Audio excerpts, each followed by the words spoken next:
papa na Toro, Alassane Draman Ouattara, papa na Djihadis, papa na Zawal. Toi, Alassane Draman Ouattara, bande de chiens, un imbécile. Alassane Ouattara, l'oiseau du malheur. Votre nom est encore cité dans l'affaire du Niger. Vous avez envoyé des terroristes pour essayer de déstabiliser le Niger. Dans le complot d'Amiba contre le Burkina Faso, votre nom est encore sorti là-bas. Mais le vieux, qu'est-ce que vous voulez au pays de l'AES? Vous avez promis à Macron de faire tomber l'AES, n'est-ce pas? J'ai écouté hier le discours du général Tiani, le président du Niger. J'ai vu la chair de poule. Niger, la Côte d'Ivoire vous demande pardon. Oui, nous on vous demande pardon. On ne veut pas rentrer en guerre avec vous. On va vous livrer Draman Ouattara. Draman Ouattara, on va te livrer au Niger. Papa na Toro, Alassane Draman Ouattara, papa na Djihadis, papa na Zawal.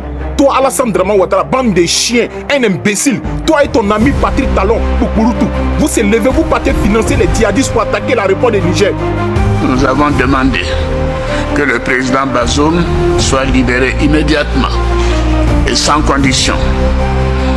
Troisièmement, nous avons demandé que le président Bazoum soit réinstallé dans ses fonctions de président du Niger afin de s'occuper de la gestion de son pays comme celle-ci lui a été confiée par le peuple nigérien.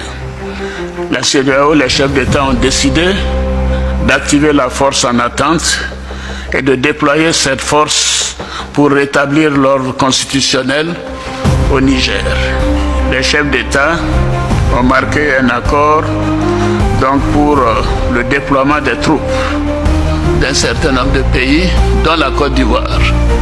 La Côte d'Ivoire fournira un bataillon et a pris toutes les dispositions financières pour l'opération. Si elle doit durer 3 mois, les provisions seront faites au niveau budgétaire pour que nos soldats et nos officiers qui participeront à cette opération ne manquent de rien. Donc la Côte d'Ivoire... C'est très grave. Alassane Draman Ouattara, président de la Côte d'Ivoire, vient d'ordonner un ultimatum au président Tiani, président du Niger, de libérer immédiatement le président Bazoum. Sinon, il va faire face. Donc la Côte d'Ivoire est prête et je viens de donner instruction au chef d'état-major général des armées de commencer la mobilisation de ces troupes pour leur participation à cette opération de la CEDEAO. L'attaque dont il est en train de préparer. Dans un discours, le président Ouattara ordonne ses généraux, ses chefs d'état-major, de préparer déjà les troupes pour aller combattre le Niger, Tiani, et libérer le président Bazoum. Les amis, écoutez un peu le discours de Ouattara où il ordonne ses généraux de se préparer à la guerre au Niger. Nous avons demandé que le président Bazoum soit libéré immédiatement et sans condition. Troisièmement, nous avons demandé que le président Bazoum soit réinstallé dans ses fonctions de président du Niger afin de s'occuper de la gestion de son pays comme celle-ci lui a été confiée par le peuple nigérien.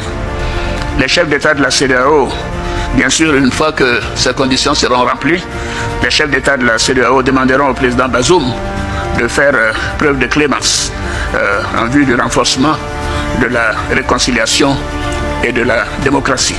Nous avons réaffirmé aussi que les putschistes seront tenus pour responsables pour tout ce qui pourrait arriver au président Bazoum, à son épouse, aux membres de sa famille et à toutes les personnes détenues avec lui.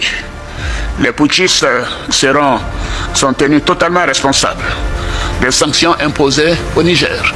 C'est un point qui a été relevé par tous les chefs d'État.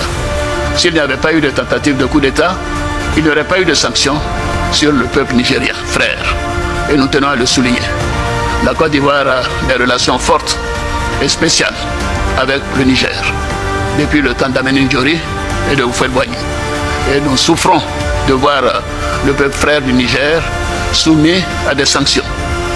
Fermeture de banques, commerce interrompu, diminution de fourniture d'électricité, mais nous tenons à dire que cela est la faute des putschistes. S'il n'y avait pas eu de tentative de coup d'État, cela ne serait pas arrivé. Je tiens à le souligner. Alors donc je demande personnellement, et les chefs d'État l'ont dit, nous demandons aux putschistes de mettre fin à la souffrance des Nigériens. Ça fait plus d'une semaine que ce pauvre peuple n'a pas d'électricité dans la plupart des régions. La nourriture commence par manquer.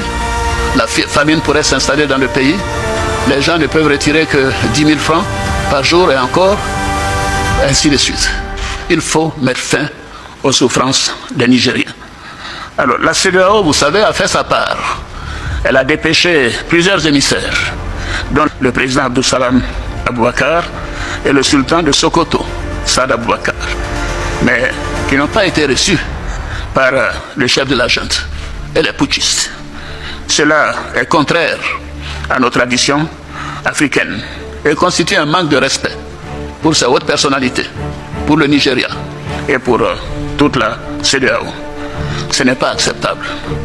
La CEDEAO, en fonction de toutes les informations que nous avons obtenues, de constat de manque de volonté de la part des putschistes de rendre le pouvoir au président démocratiquement élu, la CEDEAO, les chefs d'État ont décidé d'activer la force en attente et de déployer cette force pour rétablir l'ordre constitutionnel au Niger.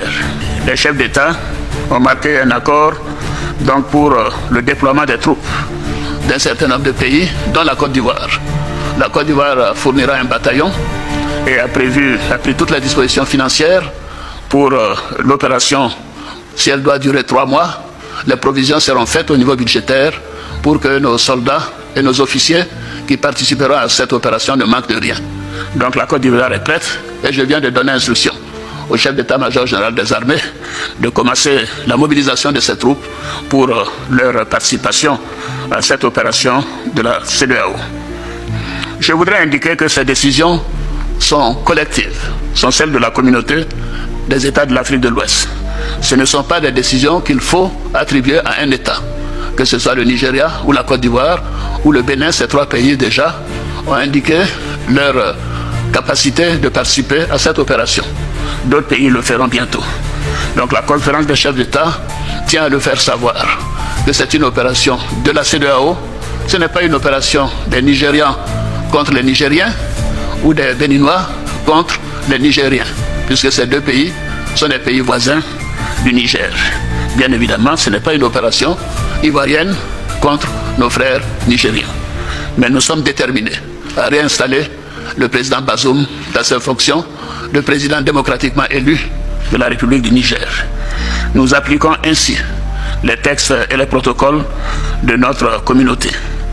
Alors notre objectif, comme vous le constatez, est la paix et la stabilité dans notre sous-région. Et surtout, le bien-être de nos populations et le développement de nos pays.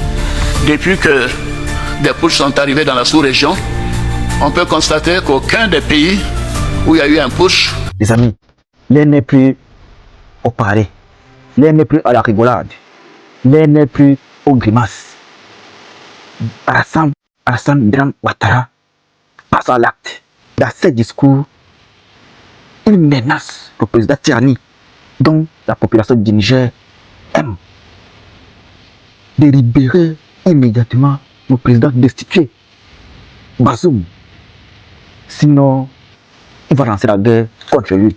Les amis de la Côte d'Ivoire, je dis vrai, cela ne profite à personne. Cela ne profite même pas à Ouattara, ni à Tiani.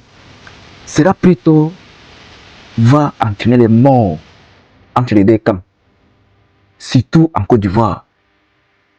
Dans le même temps, le président Tiani a menacé Alassane Dramane Ouattara de cesser tout ce qu'il a fait dans le noir. Sinon, il va entrer en guerre contre lui.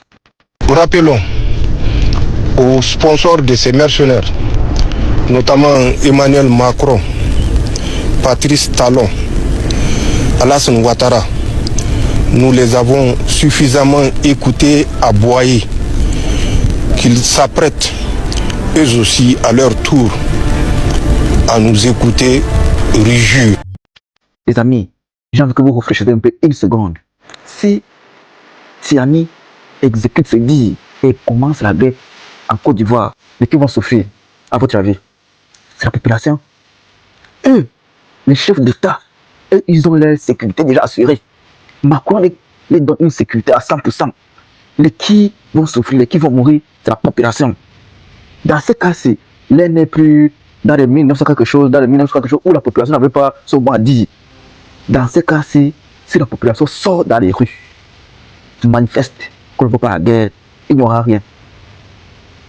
Les amis, nous sommes à l'heure où on ne rigole pas parce que le sang risque de se verser.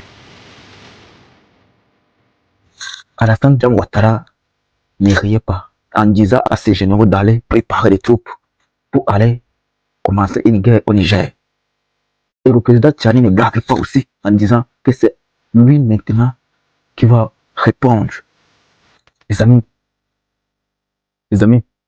nous sommes là aujourd'hui, on en parle. Vous pensez que c'est faux, vous pensez qu'on blague, vous pensez que c'est de la comédie. Non.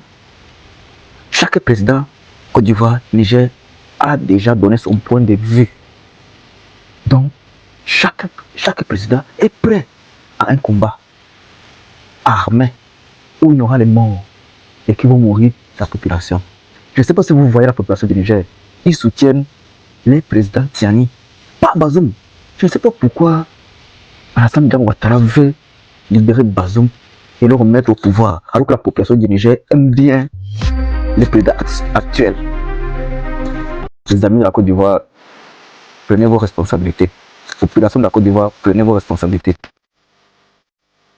Président de la Côte d'Ivoire, prenez vos responsabilités. Les amis, écoutez encore ça. On revient après. La CEDEAO, ce n'est pas acceptable. La CEDEAO, en fonction de toutes les informations que nous avons obtenues, de constat, de manque de volonté de la part des putschistes de rendre le pouvoir au président démocratiquement élu, la CEDEAO, les chefs d'État ont décidé d'activer la force en attente et de déployer cette force pour rétablir l'ordre constitutionnel au Niger. Les chefs d'État ont marqué un accord donc pour le déploiement des troupes d'un certain nombre de pays, dont la Côte d'Ivoire. La Côte d'Ivoire fournira un bataillon et a pris toutes les dispositions financières pour l'opération. Si elle doit durer 3 mois, les provisions seront faites au niveau budgétaire pour que nos soldats et nos officiers qui participeront à cette opération ne manquent de rien. Donc la Côte d'Ivoire est prête et je viens de donner instruction au chef d'état-major général des armées de commencer la mobilisation de ces troupes pour leur participation à cette opération de la CEDEAO. Je voudrais indiquer... Bon, pour tous les militants du RDR, parce que depuis la sortie fracassante du président Abdourahmane Tchani, on voit que le pouvoir d'Abidjan et les militants du pouvoir d'Abidjan commencent à jacasser pour dire non, que le président Alassane Ouattara parle jamais, que c'est les autres qui ont toujours de quoi à dire. Là, il est en train de menacer directement le pouvoir du Niger. Est-ce que c'est son pays? Non. Est-ce que le Niger est un État souverain? Oui. Est-ce que Abdourahmane Tchani est un président qui est aimé par son peuple? Oui. Au nom de quoi il voulait déployer l'armée de Côte d'Ivoire hier pour aller mater le Niger?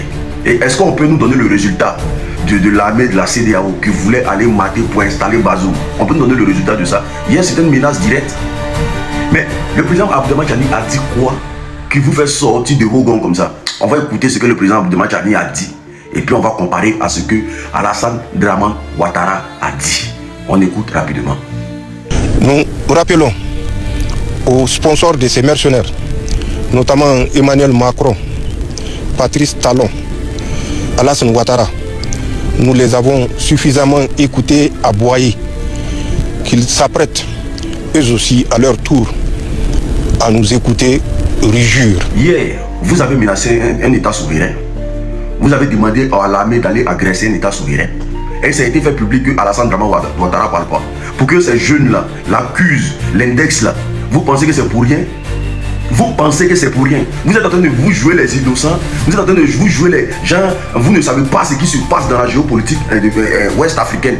Jean, il n'a rien fait, les gens mettent leur bouche sur lui. S'il y a un président qui veut que ses amis d'Amiba, Bazoum reviennent au pouvoir, il s'appelle Alassane Ouattara.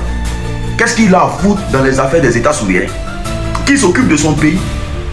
Qu'il s'occupe de son pays. Mais hier, il a menacé ouvertement.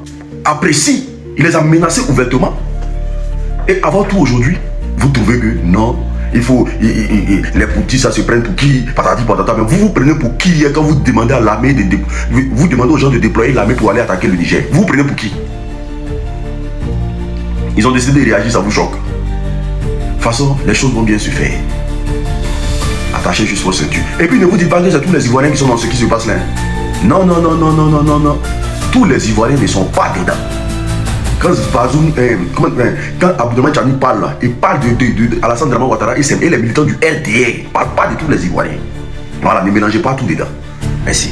Chers amis de la Côte d'Ivoire, chers populations de la Côte d'Ivoire, vous pleurez d'abord de la vie chère, des loyers qui augmentent, que vous ne comprenez pas. Ajoutez à ça une guerre qui va venir tuer vos familles, déstabiliser vos familles. Le prix va encore grimper exponentiellement. C'est à votre droit et c'est votre rôle d'aller arrêter cette guerre qui se prépare. Les amis de la Côte d'Ivoire, j'insiste sur vous parce que tout ça sort de la Côte d'Ivoire. Si la Côte d'Ivoire gère son pays et ne s'ingère pas dans d'autres pays, il y aura la paix. Il y aurait la paix. Mais les amis de la Côte d'Ivoire, population de la Côte d'Ivoire, prenez votre responsabilité et manifestez-vous contre cette tentative de guerre qui veut commencer entre les deux pays voisins. Ces deux pays voisins, dès qu'un est touché, l'autre va être touché obligatoirement. Et si le Niger est touché, le Burkina Faso va s'engager. Le Mali va s'engager. Puis encore, tonton Poutine peut s'engager. Satan 2 peut sortir, décimer toute la Côte d'Ivoire. C'est pas la France qui va venir. Même les Français ont peur de tonton Poutine. Je ne dis rien. C'est un commentaire et c'est une analyse que je vois par rapport au dit qui se passe à la toile. Je vous en prie de vous abonner chaque jour. Je vais vous amener une information, des révélations que vous ne trouverez pas ailleurs. Pour ce, portez-vous bien. Nous sommes ensemble. Nous avons demandé que le président Bazoum soit libéré immédiatement et sans condition. Troisièmement, nous avons demandé que le président Bazoum soit réinstallé dans ses fonctions de président du Niger afin de s'occuper de la gestion de son pays comme celle-ci lui a été confiée par le peuple nigérien. Les chefs d'État de la CEDEAO, bien sûr, une fois que ces conditions seront remplies, les chefs d'État de la CEDEAO demanderont au président Bazoum de faire preuve de clémence en vue du renforcement de la réconciliation et de la démocratie. Nous avons réaffirmé aussi que les putschistes seront tenus pour responsables pour tout ce qui pourrait arriver au président Bazoum, à son épouse, aux membres de sa famille et à toutes les personnes détenues avec lui. Les putschistes sont tenus totalement responsables des sanctions imposées au Niger. C'est un point qui a été relevé par tous les chefs d'État. S'il n'y avait pas eu de tentative de coup d'État, il n'y aurait pas eu de sanctions sur le peuple nigérien, frère. Et nous tenons à le souligner. La Côte d'Ivoire a des relations fortes et spéciales avec le Niger, depuis le temps d'Ameni Diori et de Houphouët-Boigny. Et nous souffrons de voir le peuple frère du Niger soumis à des sanctions. Fermeture de banques, commerce interrompu, diminution de fourniture d'électricité, mais nous tenons à dire que cela est la faute des putschistes. S'il n'y avait pas eu de tentative de coup d'État, cela ne serait pas arrivé. Je tiens à le souligner. Alors donc je demande personnellement, et les chefs d'État l'ont dit, nous demandons aux putschistes de mettre fin à la souffrance des Nigériens. Ça fait plus d'une semaine que ce pauvre peuple n'a pas d'électricité dans la plupart des régions. La nourriture commence par manquer. La famine pourrait s'installer dans le pays. Les gens ne peuvent retirer que 10 000 francs par jour et encore, ainsi de suite. Il faut mettre fin aux souffrances des Nigériens. Alors, la CEDEAO, vous savez, a fait sa part. Elle a dépêché plusieurs émissaires, dont le président Abdou Salam Aboubakar et le sultan de Sokoto, Saad Aboubakar. Mais ils n'ont pas été reçus par le chef de la junte et les putschistes. Cela est contraire à nos traditions africaines et constitue un manque de respect pour ces hautes personnalités pour le Nigeria et pour toute la CEDEAO. Ce n'est pas acceptable. La CEDEAO, en fonction de toutes les informations que nous avons obtenues, de constat de manque de volonté de la part des putschistes de rendre le pouvoir au président démocratiquement élu, la CEDEAO, les chefs d'État ont décidé d'activer la force en attente et de déployer cette force pour rétablir l'ordre constitutionnel au Niger. Les chefs d'État ont marqué un accord donc pour le déploiement des troupes d'un certain nombre de pays, dont la Côte d'Ivoire. La Côte d'Ivoire fournira un bataillon et a pris toutes les dispositions financières pour l'opération. Si elle doit durer 3 mois, les provisions seront faites au niveau budgétaire pour que nos soldats et nos officiers qui participeront à cette opération ne manquent de rien. Donc la Côte d'Ivoire est prête et je viens de donner instruction au chef d'état-major général des armées de commencer la mobilisation de ces troupes pour leur participation à cette opération de la CEDEAO. Je voudrais indiquer que ces décisions sont collectives, sont celles de la communauté des États de l'Afrique de l'Ouest. Ce ne sont pas des décisions qu'il faut attribuer à un État, que ce soit le Nigeria ou la Côte d'Ivoire ou le Bénin. Ces 3 pays déjà ont indiqué leur capacité de participer à cette opération. D'autres pays le feront bientôt. Donc la conférence des chefs d'État tient à le faire savoir que c'est une opération de la CEDEAO.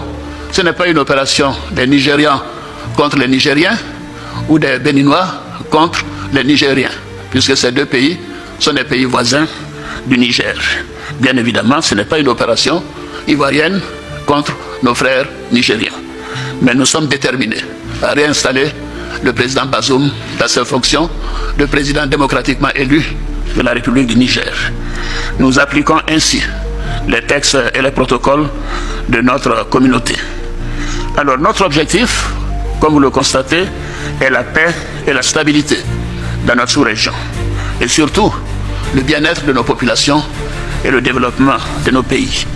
Depuis que des putschs sont arrivés dans la sous-région, on peut constater qu'aucun des pays où il y a eu un putsch